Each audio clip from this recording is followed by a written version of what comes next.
The Beast from Beyond. This guide will address the main quest, aka the Easter egg. Now this guide is made by a solo player, so keep that in mind. Before we get into the nitty-gritty of the Easter egg, a couple quick things. First of all, I would recommend you do this Easter egg last, mostly because it's the final map in the story and it just makes sense lore-wise. Also, it makes it more convenient to access the rewards you get for clearing this Easter egg. By the way, if you ever want to check your progress on which Easter eggs you've done, you can go to the barracks in the main menu of the zombies mode, and when you click on it, you want to look at the soul jar, and you should see a symbol floating around the jar. You'll get one symbol for every Easter egg you've cleared, so you can see I have 5. Because I've done all the maps. So you ideally want to have 4 symbols here before going into Beast from Beyond. Again, it's not necessary, but I recommend you do it this way just because it ties everything up in a nice bow. Now, as loadouts go, I am going to be going over a couple different strategies for the boss fight. So your FNF cards may vary, but if you're looking for recommendations from me, definitely bring some strong stuff. Stimulus, I recommend.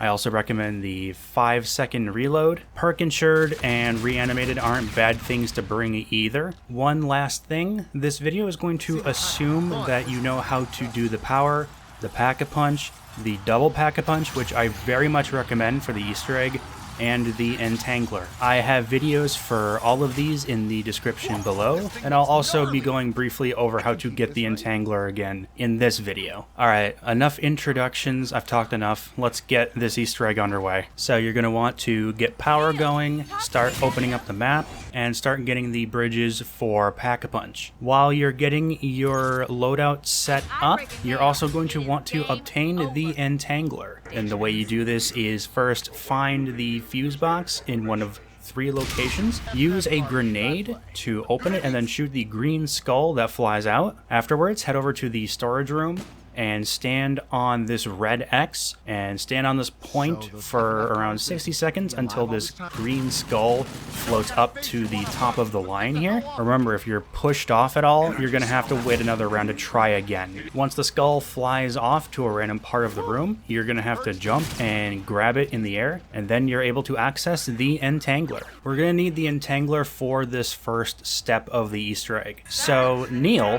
who we found and plugged in the computer, requires something from us. Requires 4 floppy disks. The first floppy disk I want to focus on is actually past the Proteus wall by. You want to look inside this vent here. You can see it kind of sitting on the ground just out of reach. You want to use your Entangler and grab the floppy disk. You want to basically release and shoot the floppy disk inside of this vent. So just be careful it's not like blowing out when you're firing it, otherwise you might have to grab it again, shoot it back in the vent. But when you do this, the floppy disk is actually going to land outside of another random vent in the room. And on screen right now, I'm pretty sure all the locations on where this floppy disk can fly out. It'll be close by next to one of these random vents, just sitting on the ground. Once you find it, you can go ahead and grab it. You want to make note of the symbol that is on the floppy disk. Systems will malfunction.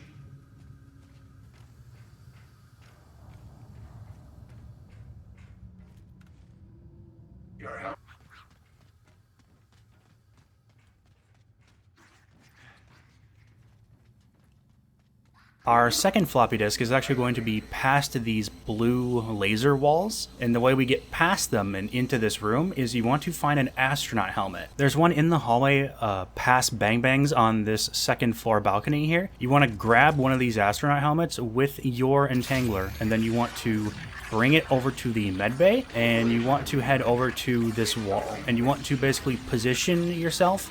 So you release the helmet, you shoot it into this screen here. You want to basically shatter the screen with the helmet, and if you do that, the barrier will be deactivated and you can walk inside. And on this desk here is our second floppy disk. You can only hold 1 floppy disk at a time, So if you ever want to switch out for whatever reason, you want to go back to where you originally found each disc. Our third disc can be obtained right after repairing the bridge to Pack-a-Punch. It will be to the left of the Pack-a-Punch portal, right next to this pole on the ground. Now in every game of Beasts from Beyond, when you leave the Pack-a-Punch portal for the first time, you will encounter a phantom. You want to pay attention where this phantom dies when you kill it, because it will drop the last floppy disk. It won't drop like right where he dies. It'll like come flying out and it'll land somewhere close to you. There is a little bit of an indicator as to where it lands, but I tend to lose it a lot, so be very mindful where you kill this thing. But anyway, once you have all 4 floppy disks, you want to take note of the symbols the floppy disks have, and we can move on to this first step. Now, no matter what the symbols on your floppy disks are, there's going to be a set order that you have to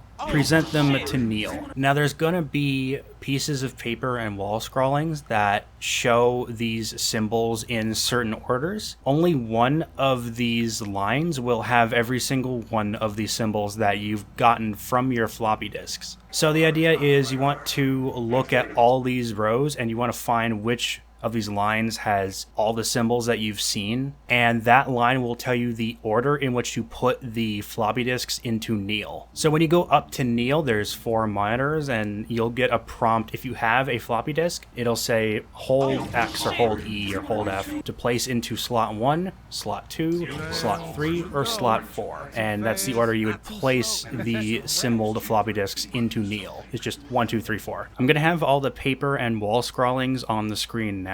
I'm also going to leave a link to a stylized guide that I personally used for my Beasts from Beyond runs, made by Ray Pooperton of Reddit. This isn't the first time they've been mentioned on this channel. I want to tip my hat to them. Amazing guides. This one in particular has saved my hair from going gray. If you get the order wrong, then you'll get 3 scouts that spawn and attack you. You can attempt putting the discs back in on the same round, but the symbols on the floppy disks will change, so keep that in mind. Regardless of whether you think you're correct or not on this order, I would recommend you be ready and do this next step all the way through, because things get a bit dangerous from here on out if you solve this puzzle. Basically, when you give Neil the floppy disks in the correct order, he's gonna go full HAL 9000 on us. Neil has a more active control of the map in this state and is openly hostile to you. He can close doors in your face. If you happen to be between the doors, that will kill you. He can activate traps by himself around the map. I would not delay if you get this first floppy disk step done. I would immediately head to the theater and start the next step.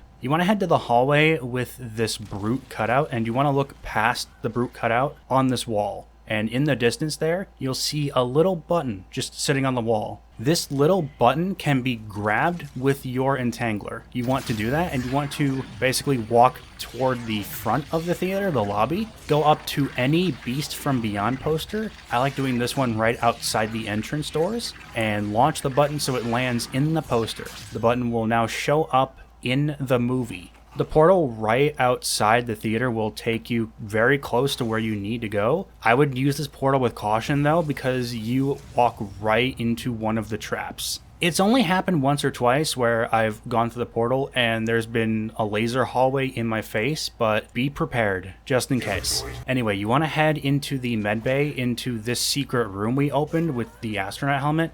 You want to go prone underneath this desk, and the button that we grabbed from the theater should be underneath the desk. Go ahead and hit the button, and you should hear something slide open. Now, in the medbay, you'll see this panel has opened up, and there's a set of levers. Okay, so the way this puzzle works is some of these levers are horizontal, some of them are vertical. You want to turn the levers until they are all in the same direction. They can either be horizontal or vertical, but they all have to be in the same direction. The problem is when you turn one of the levers, a seemingly random amount of levers will be turned as well. So you're never just turning one, you're turning a bunch of them. So the way you deal with this is don't touch anything right away. You want to sort of make a note of, like, let's say you want everything to be vertical. You want to make note of all the levers that are currently vertical. you would only want to turn those levers, even when things start changing around.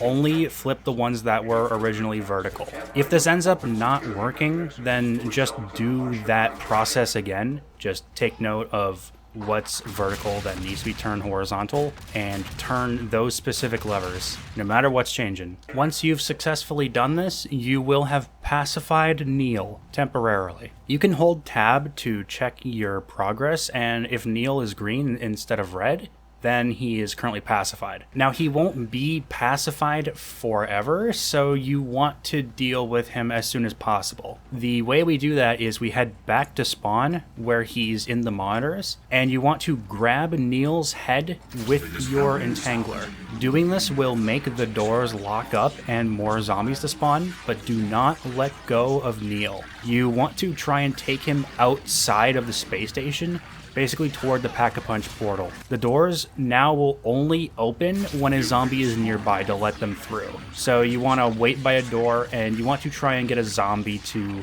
basically trick the door into opening for you. The worst door is the one that leads right outside in this little hallway here, just because the spawn is a bit far away from the door and it takes a little bit for the zombie to walk up and actually open the darn thing. If you do get surrounded, let go of Neil and a nuke will basically go off and kill everything. You won't be able to grab him again until the next round, which is a bummer, but honestly that's better than dying because the zombie wouldn't open the darn door. Now after 5 minutes or so, Neil will go back to being hostile. At this point, you'll need to pacify him once more by doing the lever puzzle step again. Anyway, you have Neil's head with your Entangler. You've made it outside. You're walking across the bridge. You want to enter the Pack-a-Punch portal with Neil's head.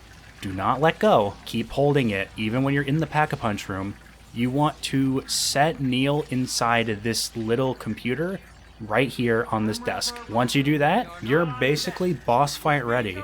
So interacting with Neil now at this computer will send you to the boss arena. I would highly recommend not doing that until you get fully set up and kitted out. I'd recommend a couple of things for the boss fight, because this one is a doozy. I like rolling the Kendall 44 from the mystery box, just for a bit of crowd control. Your second weapon should be one you can accurately get headshots with and one that deals a lot of damage. Keep in mind the VPR is a wall buy in this DLC. It is inside the theater on the wall by Quickies. That is a very good choice. I would highly recommend that. Double Pack-a-Punch and Deadeye Dewdrops are also very good investments. You can go for the Venom X if you want to. I personally never did in my runs of this map, but it couldn't possibly hurt if you did want to. Once you are kitted out, you want to head to the Pack-a-Punch room and interact with Neil like I said earlier, and after a moment you'll be teleported into the boss arena. Alright, so full disclosure,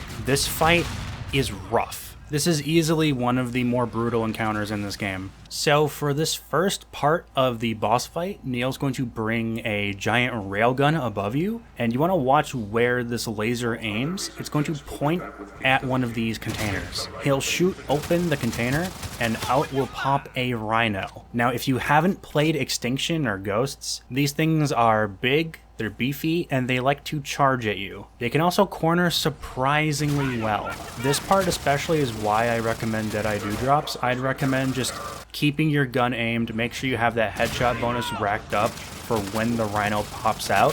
If you have double Pack-a-Punch, Bang Bangs, and the Deadeye Dewdrops, you should be able to take the Rhino out before he can get to you. He's going to progressively open 4 containers, which each have a Rhino inside them. So you want to take these guys out as fast as possible. By the way, this last container will open up on the other side, giving you access to more of the arena. At this point, on the wall, a bunch of portals will open up and a bunch of scouts are going to start crawling through. I like to hunker down in this corner here and just use the pistols and defend myself as they run at me. By the way, this crate inside this container will refill your ammo if you interact with it. So don't worry too much about ammo consumption. You're going to deal with a few waves of these scouts, and then eventually this container on the other side of your little arena will open up, revealing another set of portals, and more scouts and phantoms are going to start crawling through. Now, this is the part of the fight I usually decide to start running my train. Basically, what I'll do is I'll head outside on the outer ring of the map, and I'll start running this loop here. You don't want to walk the entire time because the cryptids will catch up to you if you do. You don't want to sprint the entire time either because you'll outrun your train. It's kind of a weird balance you've got to achieve. But I find this is the safest way to kind of control and survive in this situation. So keep running this loop that I'm doing here. If you do die in this encounter, when you head back out into the fight, you'll be put up on a balcony. You'll have a set of perks just waiting for you to grab. However, you need to be fast here because you will get swarmed almost instantly if you're not ready. I'm telling you, they give you no time at all to grab these things. Eventually, Neil's railgun will start targeting you and try to shoot you, but if you run this train, you should be absolutely fine. Now, even while running this train, you're gonna get cryptids that pop up in front of you, so you're gonna need to be ready to deal with those. There's a couple of points of contention, as I like to call them, just points that you really got to watch out for dudes around the corner. When you drop down here, sometimes there can be stuff around the corner, especially if the portals are on, so watch out for that. And when you're heading up the ramp here, cryptids like to hop up there multiple at a time and ruin your day. You want to keep the train going and blast anything that gets in your way. Now at some point, a rhino will spawn. 9 times out of 10, if you run this train, he'll just kind of be locked in the center of the arena, just trying to constantly follow you and catch up to you. I would still stay vigilant for where he shows up and keep tabs on him. I've had a couple of times that he's shown up unexpectedly and ruined my day. Now at this point, you want to start listening for your character to say a quote about a console. Yo, there's a console over there? That's gotta be good for something, right? It usually happens right after the rhino shows up, but basically there's 3 consoles you need to interact with in a certain amount of time, and I'm going to show you where they are now. You want to hit these 3 consoles, and when you do, the portals are all going to shut off, and Neil's railgun's going to start going berserk and shooting everywhere. While Neil's gun is going berserk, you want to take this opportunity and just clear the field. Take care of that rhino that's chasing you around. This is a good chance to refill your ammo, and I highly recommend you do so. Eventually, this laser is going to reveal a console, and the console is going to start counting down from 99. The portals are going to open up again, and at this point, just start running that same train again while that console counts down. If you're running this train, then I know it's tempting to run up to the console and check on the number. You'll actually pass above the console when you walk up this ramp, and if you hear a ticking noise, that means it's still counting down. If you hear an electrical surging sound, that means it's ready to be hit. So you want to keep running this train until you hear that electrical sound. You'll be dealing with scouts, phantoms, and the occasional rhino. Just keep running the train and just play it safe as best as you can. Once the console is ready, it'll spark with electricity and it'll sizzle. You want to run up to it and you want to interact with it. A nuke will go off and everything will instantly die on the map. Once you do this, you'll have a moment of reprieve, so refill your ammo, play a Fate and Fortune card if you need to do that. But eventually Neil is going to shoot open 2 more containers, and 2 mammoths are going to pop out. Mammoths are like rhinos, but they're big, they're blue, and they have a ridiculous amount of health. However, you don't want to just wail into them willy-nilly, because when you damage them enough, they will glow and they will fart out this blue fire. This blue fire will remain on the ground for the rest of the boss fight, and it'll constantly damage you if you walk through it. So you want to be tactful of when you shoot these things. Do it in a burst and make sure they're not on a choke point on this train that you're running. I will warn you, you will get the occasional cryptid spawn, so you're not just going to be alone with these guys, and this is going to take you a long time. These things have a ridiculous amount of health. The best thing I can recommend is be conservative where you shoot these things. Placement is key as much as survivability here. The good news is that killing one of these mammoths will basically fill your Fate and Fortune meter instantly. The better news is once you kill the second mammoth, the boss fight will be completed. Now, if you do this with the FHR or the VPR or the Mauler Sentinel, this could take you a while. I do have another strategy for dealing with these mammoths. This is my preferred method of dealing with them, but unfortunately it's going to require both an epic variant weapon and a fortune card. The weapon in question is a wall-buy weapon. It is the EBR, and the variant is called the Bomber. The card is called Ego Trip. So what you want to do is have this card at the ready. Make sure your Bomber is in assault rifle mode, where the barrel is shorter. Play your card right before your damage window, and then lay into the Mammoths. This setup will kill them almost instantly, which is very nice. Regardless, once you kill the Mammoths, you will get the last piece of the soul key, and then after a cutscene, the map will spit you back out in front of the Pack-a-Punch portal. At this point, you have completed the Beast from Beyond Easter egg. If you've made it this far, congratulations. Doing this Easter egg is no small feat, so congratulations, you should feel good about that. Now, if you've completed every other Easter egg prior to this, you can do this basically right away. You want to head inside the Pack-a-Punch portal, and this soul jar, you want to interact with it. Now, I personally did this the next game after I had completed the Easter egg. I personally cannot vouch for if you can do it the same game. Basically, you'll get an animation of, like, the key going into the soul jar. If you see this, you have successfully unlocked Director's Cut mode. Now, Director's Cut mode isn't exactly a secret these days, but I want to go over just basically what it is and what it does anyway. So, Director's Cut mode can be enabled or disabled in the main menu whenever you're selecting a map. There will be a new button on the bottom of the screen to toggle it on or off. Director's Cut mode gives you a slew of benefits. You'll start the game with $25,000. You will start the game with every single perk in the map. On solo, the amount of revives you can buy is increased from 3 to 6. Double Pack-a-Punch is unlocked by default and equipped on your projector. Every weapon you buy from the mystery wheel will come tier 1 Pack-a-Punched. Wonder weapons like the alien blasters and the crossbows can be obtained from the mystery wheel. Weapons that are Easter egg rewards like the chainsaw in Rave and the katana in Shaolin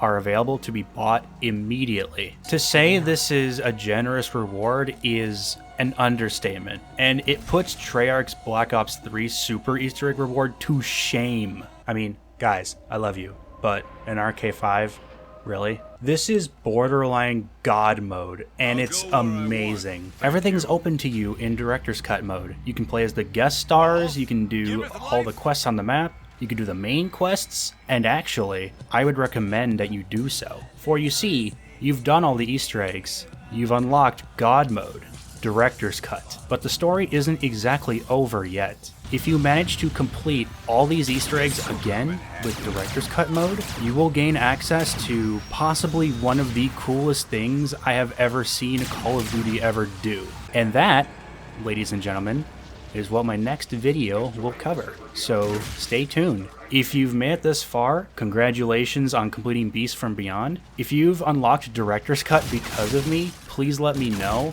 Every time someone tells me my guides have helped them out, it genuinely fills me with such joy. It's nice to know that my dumb hyperfixation has made a difference for some people. Bit of a tangent, but these guides have been amazing to make, and I'm sad that my Infinite Warfare guides are almost at an end. I do have a couple more things lined up though, so this isn't the end of the channel, for sure. Anyways, I don't want to ramble on too long, I just want to say congratulations and thank you, and I don't want to forget why I'm doing this, all that stuff. You guys are great, and it's been a pleasure. But with that, I'll bid you all adieu. I will hopefully see you all soon, and as always, stay cool, stay safe, stay frosty.